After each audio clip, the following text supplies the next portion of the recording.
welcome back to the channel. This is Dylan at Chattanooga Fiberglass. So today we have a 2021 ATX 20 and it's got some pretty bad damage on the hull.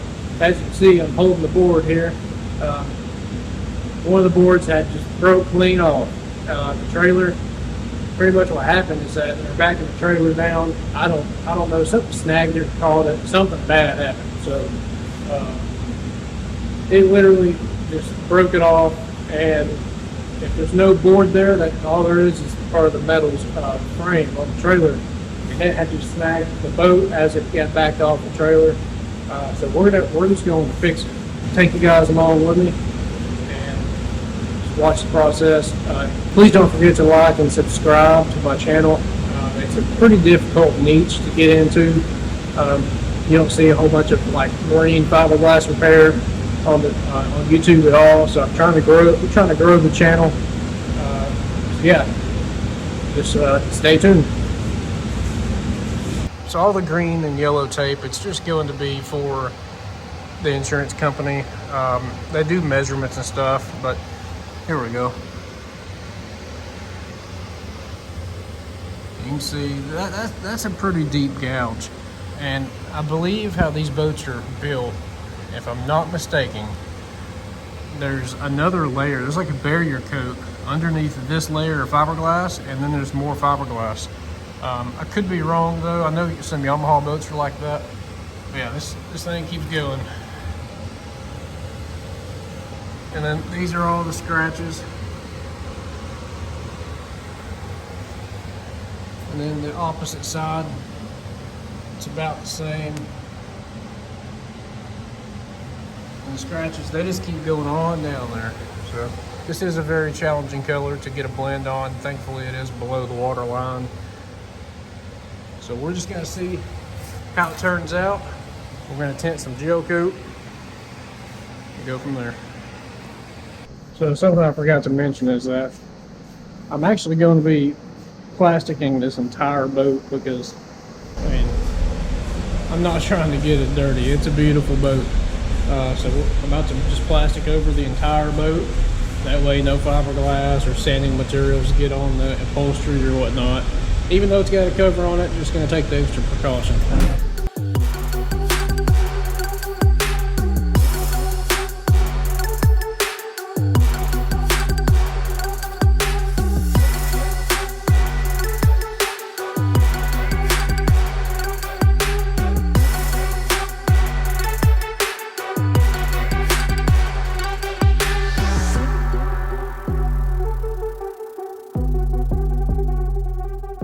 Now that I've got all the damage grinded out, I'm mixing up some vinyl ester resin here. I've got the chop strand mat cut, trimmed out, ready to go. Throw it on there, let it sit to cure, and we'll be ready to go, ready to sand it probably tomorrow.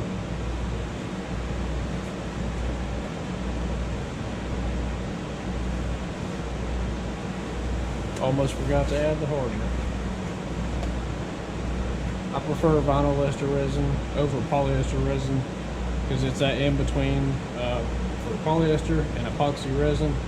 And vinyl ester, I just think it's a lot stronger, and when it comes down to it, it needs to flex a little bit. It'll flex without cracking. Most boats are built with polyester, but for repairs, vinyl ester all the way unless it's a jet ski, and I'll do like epoxy resin.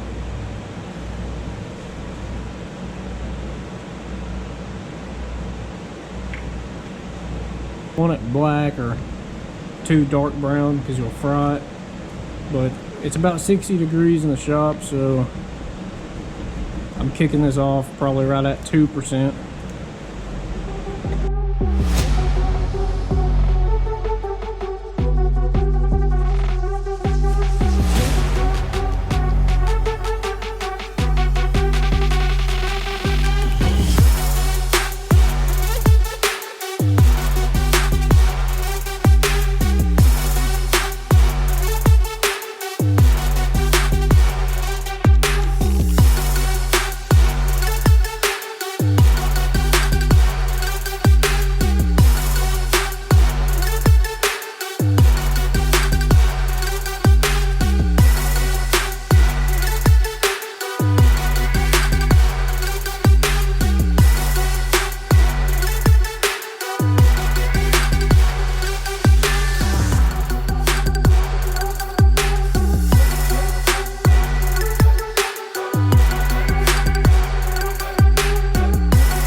So all the fiberglass is grinded down now, and this is about when I'm gonna keep it.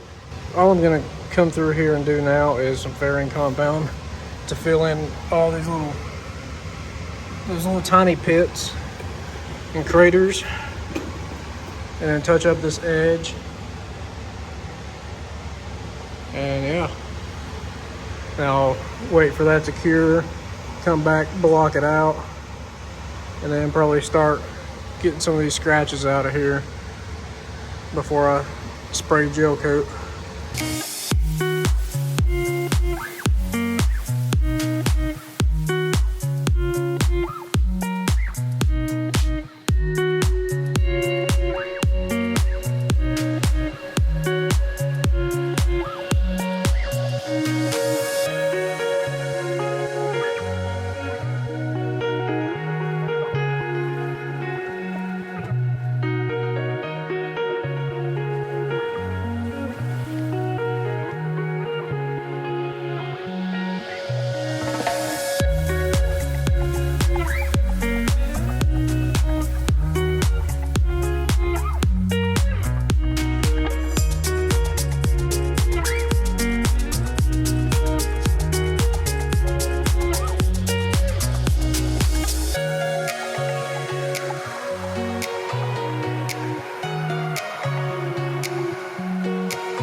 Alrighty guys, so I finally got it all ready to tape up, and next is going to be spraying. So yeah, pretty much I just started from a base and I made a black and mixed it together, made a gray, and added several different pigments. And grays are very, very difficult. They can be very tricky to blend, especially this color. So what I'm gonna do is I'm actually gonna spray a really large section, and then I'm going to run a hard tape line on this radius, on this edge. And there's a very slight radius right here that I'm gonna try my best to blend it into. But with these type of repairs, they can be very difficult. It's pretty much either respray the entire bottom, which would be like $50,000 probably.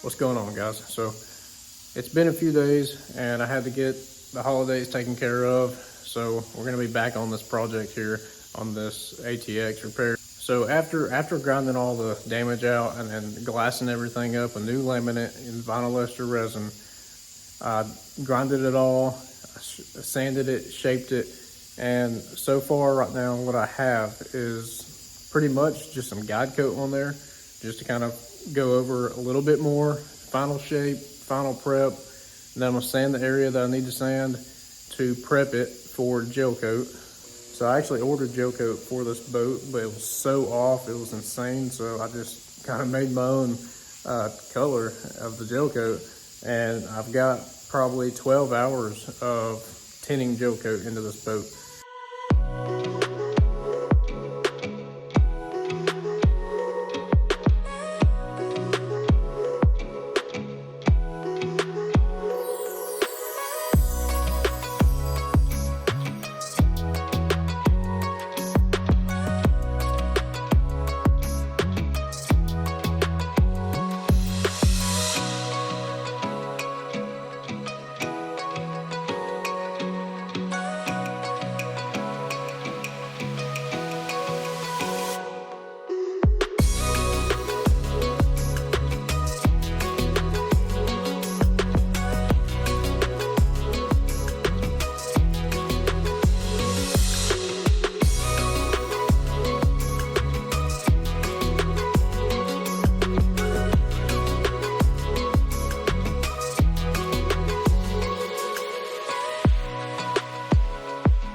Alrighty, so I've got guide coat on here, and I use guide coat for a few different reasons. So when I'm refinishing this gel coat, I want to be able to see every scratch that's in here. So right here is going to be all 220. Then I'm gonna sand this, and all the black will come off. That'll let me know that it'll be 400 is what I'll be sanding it with. So I'll be sanding it with 400 on an interface pad. That's going to get rid of all the black guide coat and let me know that the 220 is completely cut out. And then I'll spray it off, and then after that I'll put guide coat on again and then sand it with 600 and just go all the way up to 1,000. But with 1,000 you don't really have to use guide coat because it doesn't like to stick or sand off.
Alrighty guys, so I finally got this boat finished up. It was a pretty long journey.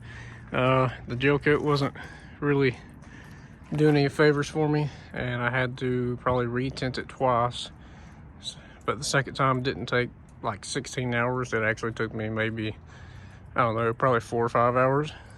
But here we go.